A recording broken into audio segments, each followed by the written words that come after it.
አሴት ወይስ ላያቢሊቲ ወይም የትርፍ ሀብት ወይስ የዕዳ ሀብት እየገዛችሁ ነው? ብዙ ጊዜ መኪና መግዛት ይሻላል ወይስ ቤት መግዛት ይሻላል የሚለው ነገር ብዙዎቻችን ጋር እንደ ጥያቄ ሲነሳ እንመለከታለን። እንደ እናንተ ፍላጎት ዛሬ የምንነጋገረው መኪና ብንገዛ ይሻላል፣ ቤት ብንገዛ ይሻላል፣ የትኛውን ብንገዛ የተሻለ ውጤት እናገኛለን የሚለውን እንነጋገራለን። አሴት ምንድነው? ላያቢሊቲ ምንድነው? የትርፍ ዕዳ ወይም ትርፍ የሚለውን ነገር በደንብ እንመለከታለን። በዛሬው ቪዲዮ ዘሚካኤል ብስራት እባላለሁ። በሪል ስቴት ሴክተሩ ላይ ላለፉት 2 ዓመት ብዙዎችን የቤት ባለቤት በማድረግ እታወቃለሁ። የመጀመሪያ ዲግሪዬን በአካውንቲንግ ኤንድ ፋይናንስ ከአርባ ምንጭ ዩኒቨርሲቲ ሰርቼ ከረንትሊ ብዙዎችን አዲስ አበባ ላይ የቤት ባለቤት እያደረግኩኝ በማማከር ደረጃ ላይ በአግሪመንት ደረጃ ላይ ብዙዎችን እያማከርኩኝ እገኛለሁ። በዛሬ ቪዲዮ የምነጋገረው ብዙ ሰዎች መኪና መግዛት ይሻላል ወይስ ቤት ብንገዛ ይሻላል የሚለውን ነገር እንደ ሀሳብ ሲነጋገሩበት እመለከታለሁና እንደናንተ ፐርፐዝ ነው መሆን ያለበት ብዬ አስባለሁ። ቤት ይሻላል ልላችሁም አልችልም፣ መኪና ይሻላል ልላችሁ አልችልም። ነገር ግን በአጭር ቪዲዮ የትኛውን ነው የናንተ ኮር ጥያቄ ምንድነው የሚለውን ነገር ወይም ያላችሁበትን ስታተስ አሳይቻችሁ መፍትሄውን ላጋራችሁ እችላለሁ ማለት ነው። ስለዚህ ብዙ ጊዜ በተለይ አዲስ ብር እየሰራችሁ ያላችሁ ኢንቨስት እያደረጋችሁ ስራ ሰርታችሁ ገንዘብ ሜክ እያደረጋችሁ የምትገኙ የሀገሬ ልጆች ከረንትሊ ያንን ብር ወዲያው ወደ መኪና እናያለን፣ ወደ መኪና ወደ አሴት ምናምን ስንሄድ ወደ ቤት ወደ መኪና ላይ ኢንቨስት ስታደርጉ እንመለከታለን። ያው ጥሩ ነው እንደዛ ማድረጋችሁ። ነገር ግን እንደናንተ ፐርፐዝ ነው ያንን ነገር ለመመለከተው የወደድኩት ማለት ነው። ሞር ገንዘብ ሜክ ያደረገ ብዙ ገንዘብ የሰራ ሰው የራሱ ንብረት ያለው የራሱ ቢዝነስ ያለው ሰው ኦልሞስት ብዙ ገንዘቦችን ሜክ ያደረገ ሰው መኪናም ቢገዛ ቤትን ቢገዛ የሚያተርፈው ነገር ነው። ነገር ግን ገና በፍጥነት እያደጋችሁ ገንዘብ ሜክ ያደረጋችሁ 2 ሚሊዮን 3 ሚሊዮን 4 ሚሊዮን ሜክ እያደረጋችሁ የምትመጡ የሀገሬ ልጆች ቀጥታ ወደ አሴት ላይ ስትሄዱ ከባድ የሆነ ቻሌንጅ ሊገጥማችሁ ይችላል። እሱን እያሰባችሁ እንድትሄዱ ካሁኑ እንድታስተውሉ ትጋብዛችኋለሁ። ምክንያቱም ያ መኪና ወይም ያ የገዛችሁት ንብረት ላያቢሊቲ ይባላል። ዛሬ የገዛችሁት ንብረት 2 ሚሊዮን ወይም 1 ሚሊዮን ብር ሊሆን ይችላል። ያ መኪና የዛሬ 6 ዓመት እና 5 ዓመት አትርፋችሁ መሸጥ አትችሉም ማለት ነው። ምክንያቱም ተጠቅማችሁበታል። ነገ ጥሩ ጥቅም አግኝታችሁበት ሊሆን ይችላል። ግን ሪሴል ኦፍ ኢንቨስትመንቱን ስትመለከቱ በጣም በዝቅተኛ ዋጋ ነው የምትሸጡት።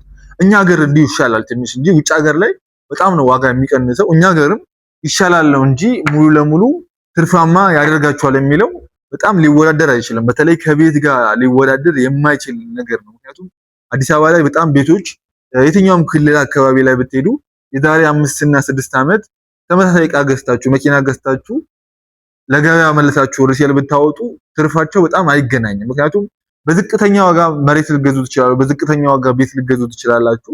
ነገር ግን ከረንትሊ በጣም ከፍ አድርጋችሁ ነው ያንን መሬት የምትሸጡት ማለት ነው። ስለዚህ እንደኔ ሐሳብ መጀመሪያ ላይ ቤትም መኪናም ከመግዛታችሁ በፊት ራን የምታደርጉት ቢዝነሳችሁ ላይ ኢንቨስት ብታደርጉ ሞር ሪኮመንድ አደርጋችኋለሁ። ከሁለቱ በፊት መኪናው ላይም ወይም ቤቱ ላይም ከመሄዳችሁ በፊት ራን የምታደርጉት ቢዝነስ ቀጥ ብሎ በራሱ በሁለት እግሩ ቆሟል የሚለውን ነገር በደንብ ማሰብ ያለባችሁ ይመስለኛል። ምክንያቱም ቢዝነሳችሁ በደንብ ሳይሄድ በሁለት እግሩ መቆም ሳይጀምር ሌላ ነገር ላይ ኢንቨስት ማድረግ ማለት ከዚህኛው ከቢዝነሱ ብር ወስዳችሁ ወደ ሌላ ነገር እያወጣችሁ ስለሆነ በኋላ ላይ ሊቆጫችሁ ወይም ሊያከስራችሁ ስለሚችል ቤትም መኪናም ከመግዛታችሁ በፊት ያላችሁን ቢዝነስ ራን በደንብ እያደረጋችሁ በደንብ እያሳደጋችሁ ስትመጡ ግን ሁለቱንም መግዛት አለባችሁ። እንደኔ ሐሳብ ግን ሞር ሪል ስቴት አሁን ላይ ደግሞ ካፒታል ማርኬት እየመጣ ነው። አዲስ አበባ ላይ ኢትዮጵያ ላይ ካፒታል ማርኬት እየመጣ ነው። አሜሪካ ያደገችው በጣም በእነዚህ ነገሮች ነው። በስቶክ ማርኬት፣ በቦንድ፣ በካፒታል ማርኬት፣ በሪል ስቴት ብዙ ባለሀብቶች እነ ዶላር ትራምፕን ጨምሮ ሪል ስቴት ላይ በደንብ ነበር ኢንቨስት እያደረጉ የነበረውና በደንብ ይሄን ሲስተም እያወቃችሁ እናንተ ኢንቮልቭ ሳታደርጉ ገንዘቡ ራሱ እየወለደ እንዲመጣላችሁ ብታደርጉ የተሻለ ነው ብዬ አስባለሁ። ምክንያቱም የፊውቸር ሚሊዮነሮች የፊውቸር ቢሊዮነሮች የሚፈጠሩት በካፒታል ማርኬት ነው፣ በስቶክ ማርኬት ነው፣ በቦንድ ነው፣ ትሬጀሪ ቢል ነው።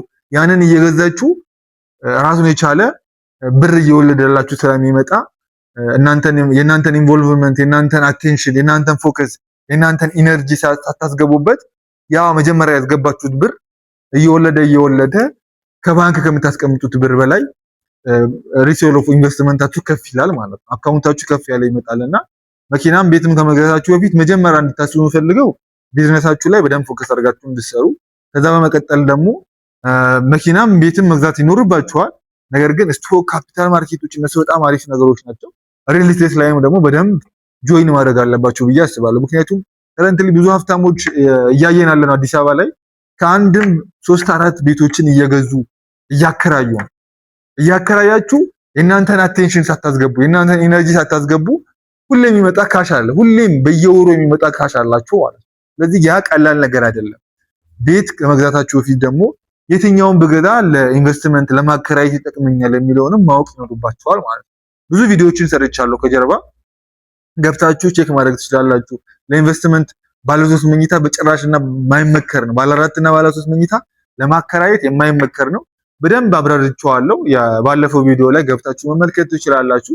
ስለዚህ ሪል ስቴቶች ላይ ጆይን ማድረግ በትናንሽ ዋጋ፣ አሁን በተለይ የተገነቡ የሚመጡ ቤቶችን እነሱ ላይ ኢንቮልቭ ማድረግ፣ ምክንያቱም ቀስ ብላችሁ የከፈላችሁ ቢዝነሳችሁንም ራን ያደረጋችሁ እዚህ ጋም በየ8 ወሩ በየ1 አመቱ ቀስ ብላችሁ የምትከፍሉበት እቁብ እያዘጋጃችሁ የራሳችሁን አሴት መገንባት ትችላላችሁ።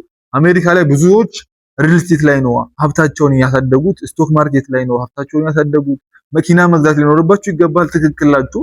ነገር ግን ሀብታችሁ በደንብ እያደገ እንዲመጣ ደግሞ እነዚህ አይነት መንገዶች ላይ እንድትገቡ ጋብዛችኋለሁ። እኔ ዘሚካኤል እባላለሁ። ለማታውቁኝ ብዙዎቻችሁ ታውቁኛላችሁ ብዬ ተስፋ አደርጋለሁ። ሪል ስቴት ላይ የምሰራው ብዙዎች ከረንትሊ ወደ ሪል ስቴት እየመጡ ነው። በጣም የሪል ስቴት ሴክተሩ በጣም እያደገ ነው። ሪቴል እያደረጉ ነው። ገዝተው ሱቆችን መልሰው እየሸጡ እያከራዩ፣ አሁን ላይ የሱቅ ዋጋ በጣም እየጨመረ ነው የመጣው ያለውና ያንን እንደ ቢዝነስ እየተጠቀሙበት ነው ያለው። ጀስት ንግድ ማለት ኦልሬዲ እቃ መሸጥ ብቻ ሳይሆን እየገዙ እያተረፉ ገንዘቡን ማገላበጥ በጣም ወሳኝ ነገር ነው ብዬ አስባለሁ።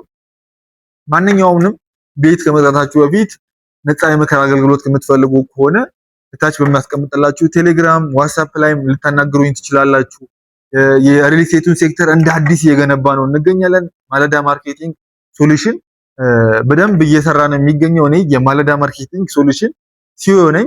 ማለዳ ማርኬቲንግ ዋናው ዓላማ ብዙዎችን ሀብታም የማድረግ ሀሳብ የሚፈልጉትን ሪል ስቴት ሎኬሽን እና እነሱን ማስታረቅ ነው ዓላማችንና የምትፈልጉትን ሎኬሽን ላይ የምትፈልጉትን አፓርትመንት ለእናንተ ይዘን እንመጣለን።